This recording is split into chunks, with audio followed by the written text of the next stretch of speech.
Kita beralih ke informasi lain, pemirsa. Pemerintah mulai menetapkan pagu indikatif untuk tahun depan. Presiden Joko Widodo kembali menegaskan perombakan sistem penggunaan anggaran. Tidak lagi program berdasarkan anggaran, tetapi anggaran yang mengikuti program. Artinya kementerian dan lembaga harus fokus pada prioritas program.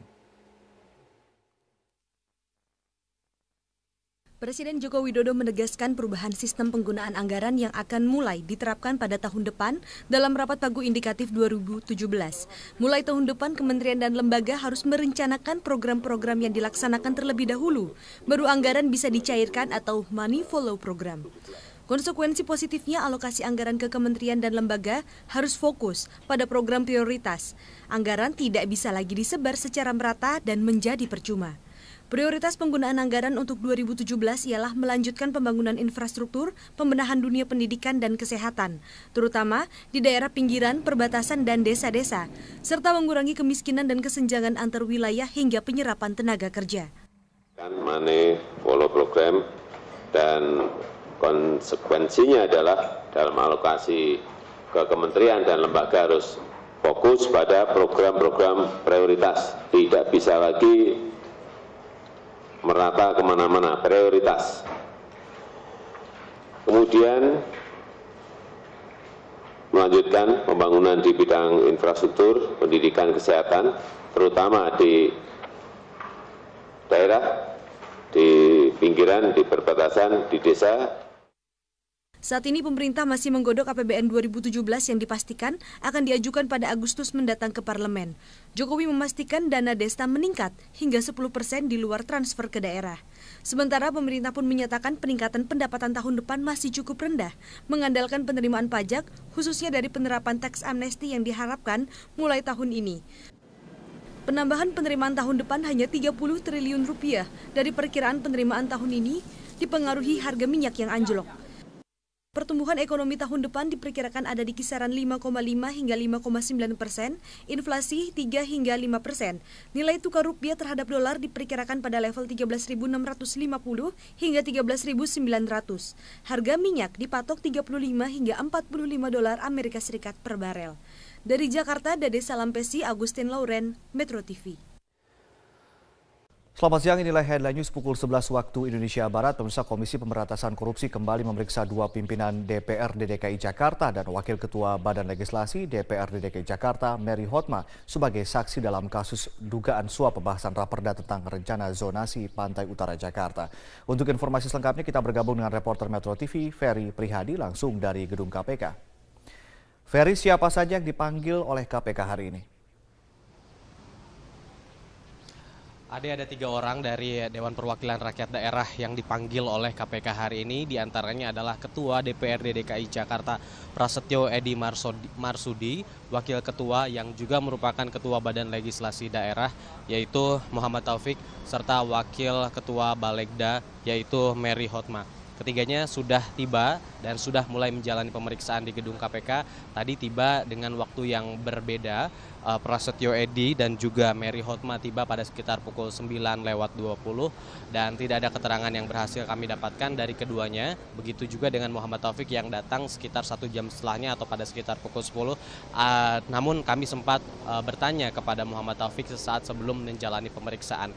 Jika kita lihat lagi selama 1 bulan terakhir ini memang Komisi Pemberantasan Korupsi intensif untuk memanggil sejumlah anggota dan juga pimpinan Dewan Perwakilan Rakyat Daerah Provinsi DKI Jakarta. Jika melihat catatan, Prasetyo Edy Marsudi sudah lebih dari 1 kali atau setidaknya 2 kali menjalani pemeriksaan di gedung KPK.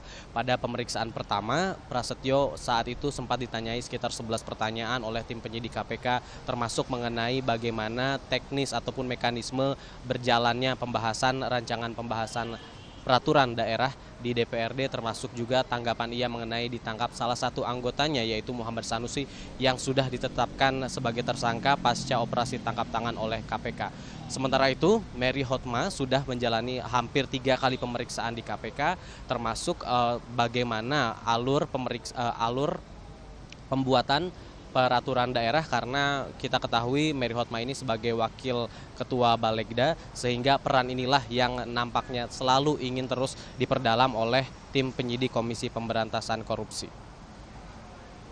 Pemeriksaan sudah mulai berjalan sejak pukul 10 tadi, baik Muhammad Taufik, Prasetyo Edy, dan juga Mary Hotma sudah terlihat memasuki gedung KPK. Ade. Ferry, ini sudah lebih dari 5 kali M. Taufik dipanggil. Apa sebetulnya fokus pemeriksaan untuk hari ini? Ya, berdasarkan catatan kami sudah sekitar 6 kali Muhammad Taufik diperiksa. Tadi sebelum memasuki gedung KPK kami sempat bertanya kepada Muhammad Taufik apakah ia masih ingat ini pemeriksaan keberapa kali untuk dirinya. M. Taufik pun ragu menjawab antara 6 atau 7 pemeriksaan. Dan banyak di antara pemeriksaan Muhammad Taufik tersebut berada di luar jadwal KPK seperti hari ini. Hari ini yang dijadwalkan diperiksa hanya Mary Hotma dan juga Prasetyo Edy Marsudi. Namun keterangan lain sempat kami dapatkan dari PLH Biro Humas KPK yaitu Yuyu Andriati bahwa hari ini Muhammad Taufik akan memberi keterangan untuk adiknya Muhammad Sanusi, berbeda dengan Prasetyo dan juga Mary Hotma yang memberikan keterangan untuk tersangka lainnya yaitu Arisman Wijaya, Presdir PT Agung Podomoro Land. Dan sifat dari pemeriksaan hari ini terhadap Muhammad Taufik adalah untuk memenuhi keterangan ataupun pemeriksaan sebelumnya. Tepat pada 4 hari yang lalu M. Taufik juga pernah menjalani pemeriksaan untuk memberikan saksi untuk Muhammad Sanusi. Namun terkait dengan materi apa, tentunya ini merupakan hak ataupun kewenangan dari penyidik KPK. Begitu pula tadi sesaat sebelum diperiksa M. Taufik senantiasa siap memberikan apapun yang akan ditanyakan oleh penyidik. Berikut adalah kutipan M. Taufik sesaat sebelum memasuki gedung KPK. Berapa? Ke-6 ya. Mau apa lagi Pak memang yang mau disampaikan? Iya, saya nggak tahu, kan tergantung pertanyaannya. Masih ada yang kurang kali.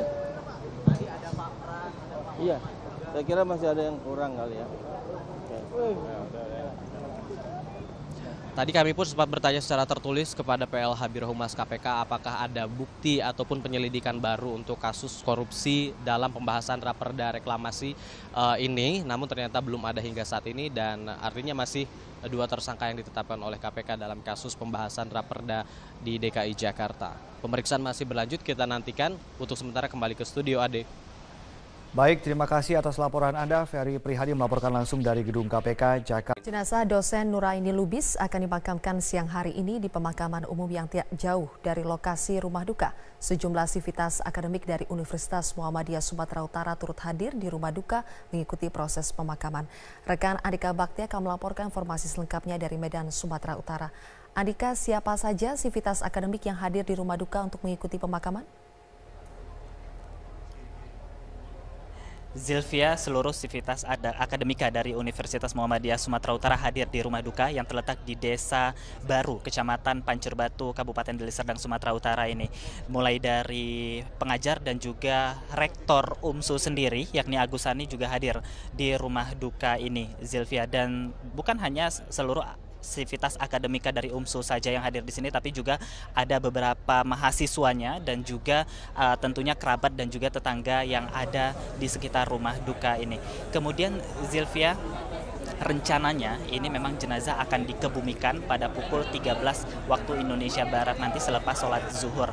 Dan rencananya Rektor Agus Sani, Rektor UMSU, maksud kami Agus Sani juga akan ikut mengiringi pemakaman yang dilakukan pada pukul 13 waktu Indonesia Barat nanti. Memang sebelumnya korban ini sempat melakukan otopsi di Rumah Sakit Bayangkara Kota Medan dan baru dipulangkan ke rumah duka ini pada Senin malam, tepatnya pukul 22 waktu Indonesia Barat tadi malam. Dan dari hasil otopsi diketahui bahwa korban mengalami luka tusuk sebanyak 8 tusukan di bagian leher dan beberapa sayatan di beberapa bagian tubuh lainnya. Dan inilah yang menyebabkan pihak kampus menyampaikan rasa bela sungkawa yang cukup mendalam dan sangat menyesalkan atas kasus yang menimpa salah satu pengajar di UMSU ini, apalagi yang menjadi pelakunya adalah mahasiswa dari UMSU sendiri. Zilvia. Andika, lalu bagaimana dengan status kemahasiswaan dari mahasiswa yang membunuh dosen Nuraini?